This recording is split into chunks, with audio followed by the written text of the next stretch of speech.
bakunzi ba CANAAN TV n'umunezero kandi gusubira guhura namwe ngo tuganire ijambo ry'Imana. Ariko imbere ko dutangura kuganira reka tubanze dusenge. O Mana datarugira byose uri mu ijuru, Mana nziza, Mana y'imbabazi, Mana y'amahoro, wogera neza bugaca bukera, negerejwe no kuza imbere yawe mwami Mana kuri uyu munsi mwiza, iki gitondo cyiza nzajya amashimwe yuzuye umutima wanje, ngushimira ko watuvyuye amahoro, ngushimira ko waturindiye mu buntu bwawe, kandi nizera mwami Mana kubandanya kubana natwe tugirira neza muri byose. Ndabizi neza ni umugambi wawe, niyo ntumbero yawe niyo kugirira neza abo waremye bose. Uragahezagirwa muvyeyi mwiza, icubahiro kikomeze kuba icawe mu izina ry'umwami wanje Yesu Kristo. Senze nizeye ko vyumvise. Amen, amen.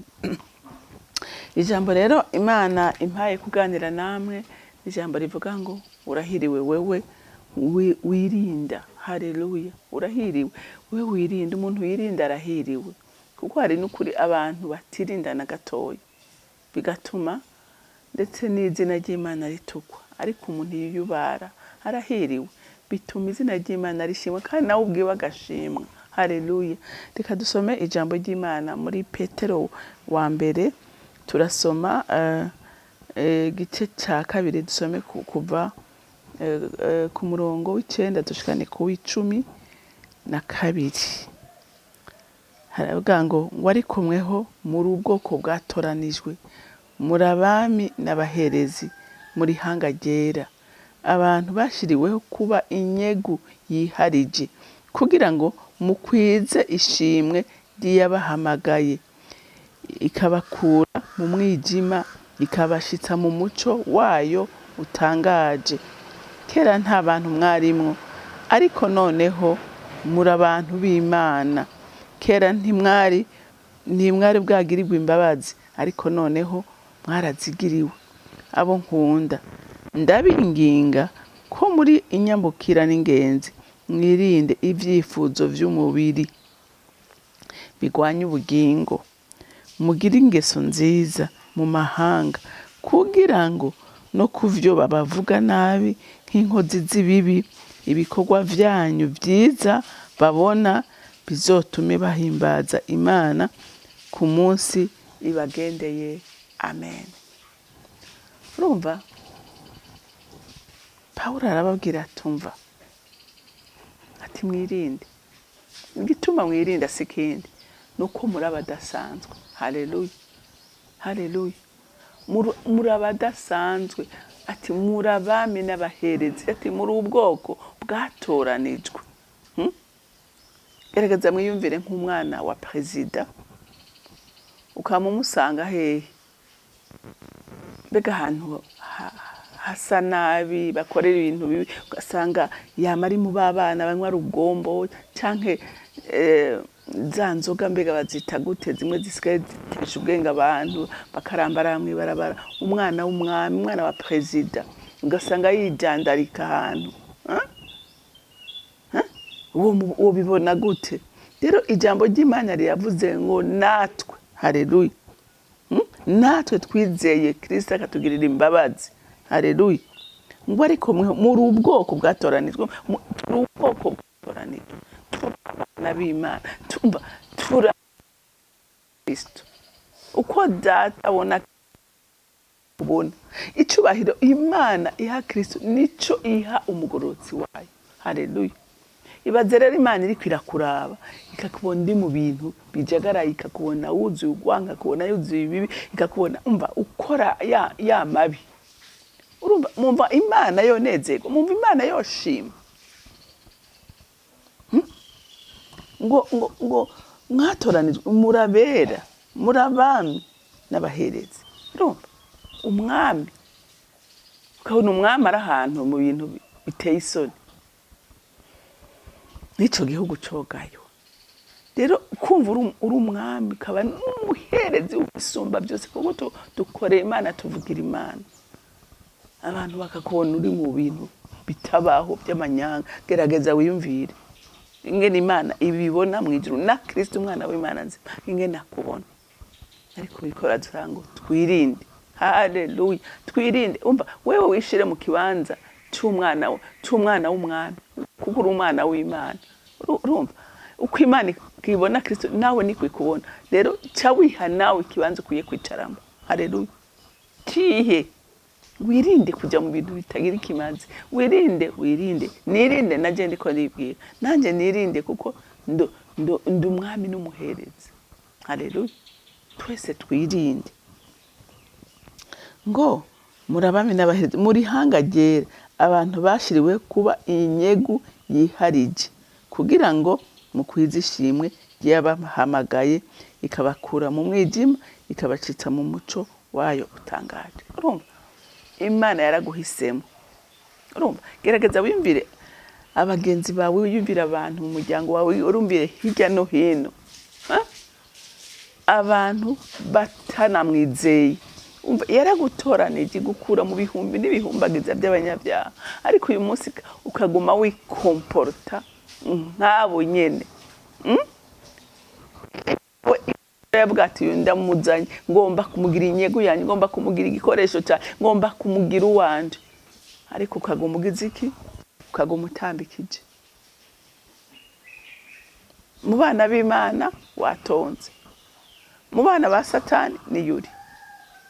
Donc bisigura ngo mu bikorwa by'umwita ni yuri, mu bikorwa bidahimbara Imana uriyo.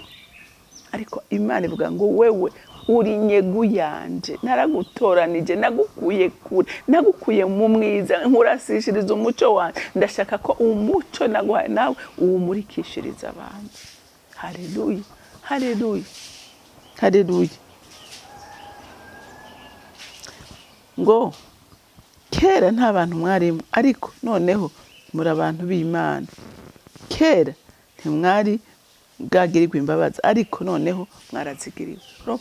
Ati kera nta bantu mwarimo, nta masezerano yo kubona Imana twari dufise, twarabugupfa, ariko umwami Imana araturokora dukura, atuzana mu ruhongore rw'intama zayo. Uyu munsi turi abana b'Imana. Ukaba wumva mu mutima wawe utasyo hasi ufite yuko uri umwana w'Imana, ni kibazo.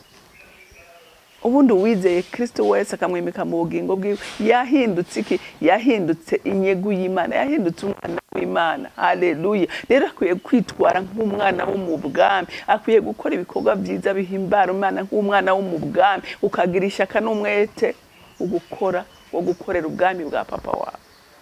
Haleluya. Wabo nkunda ndabinginga kuko muri nyamukira n'ingenzi, mwirinde ibyifuzo by'imibiri yanyu, iby'imibiri bigwanya ubugingo. Urumva ibyifuzo by'umubiri bigwanya ubugingo kenshi. Haleluya. Kameremere yacu igwanya iby'impwemu.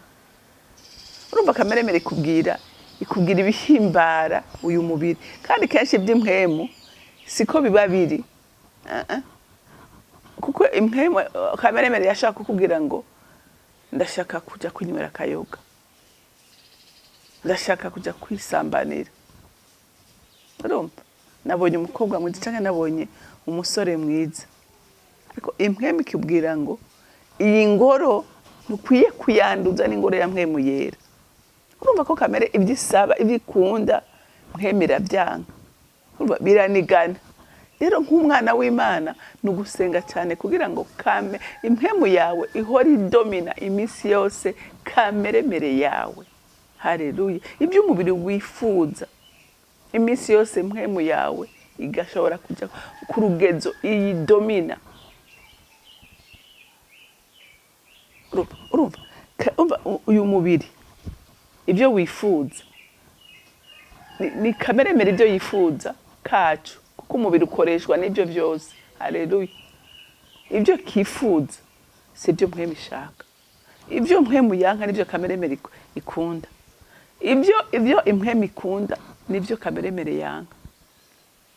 Urumva ko tugwaniramo n'ibintu bibiri, bisigura ngo nk'umwana w'umwami uteza kuvuga ngo nteza kwirinda, nteza kugwana gushikaho nesha iyi kameremere yanje. Haleluya. Nkaba umwana w'ukuri, umwana w'Imana ayihimbara. Haleluya. Ngo mugire ingeso nziza mu mahanga, kugira ngo no kuvyo babavuga nabi nk'inkozi z'ibibi, ibikorwa byanyu byiza babona bizotume bahimbaza Imana ku munsi ibagendeye. Urumva kenshi hari aho abantu bakundana niwe bahora uja mwirigara hamwe nabo ukumva ntibibere ku ijambo ry'Imana rivuga ko udakwiye kwicara aho ubonye hose muri Zaburi turanaza kuyisoma. Urumva Imana ntikwemerera kwicara aho ubonye hose, ntikwemerera gukora ibyo ubonye byose, naho bimwe na bimwe dashaka ko ari n'icyaha. Hari iby'Imana itakwemerera. Haleluya. Hari iby'Imana itagira iki itakwemerera. Rero igihe uri nzi bawe bashaka kumwahora mukorana bakabona urabyanse, basigara bakuvuga nabi. Nakasigaye agira uku, nakasigaye yibona, nakasigaye yitanga, naka ntashaka kutwegera. Urumva bashaka kuvuga. Ariko ntaco naho bimeze gutyo, ibikorwa byiza byawukora bizotuma bagushingira intahe. Haleluya. Bizotuma bakugaruka kuko babonye yuko uri determine kuhagarara neza mu kibanza Imana ikugombamo, kandi gihagazemo neza, nabo biragaruka bikababera inyungu kuko urabamira ivyama. Haleluya. Urabamira ivyama, urabagirira neza, barabona impinduka. Rero abantu b'Imana nukuri tugerageze by'ukuri gushingira intahe umwami wacu, tugerageze kwitandukanya, tugerageze kuba mu bidabereye inzira twagenderamwo, naho umva harimo biraryoshe, rigararira ryoshe, byose bibereye ko ubya. Haleluya. Ibiryoshe byose ntibibereye umwana w'Imana kwa bigenderamo. Hari ibyo wipriva kubw'icubahiro waguhamagaye. Rero Imana yo mwijuru ibampera umugisha. Mana y'imbabazi n'urukundo, sindambirwa kugushimira ineza yawe n'urukundo rwawe. Sindambirwa kuvuga ico watugize abana mu rugo, utugira abami n'abaherezi, ntitwari tubikwiriye Mana, ariko ibyo byose byavuye mu rukundo rwa Kristo yemeye kwitanga kugira ngo arokore ubugingo bwacu, natwe tubone kugendera mu ntsinzi yiwe. Mwami wanje uragahezagirwa, wagize neza. Icubahiro cyose kibi cawe, ni mu izina rya Kristo Yesu nsenze nizeye kuvyumvise. Amen, amen. Mwarahezagiwe, mugira umunsi mwiza.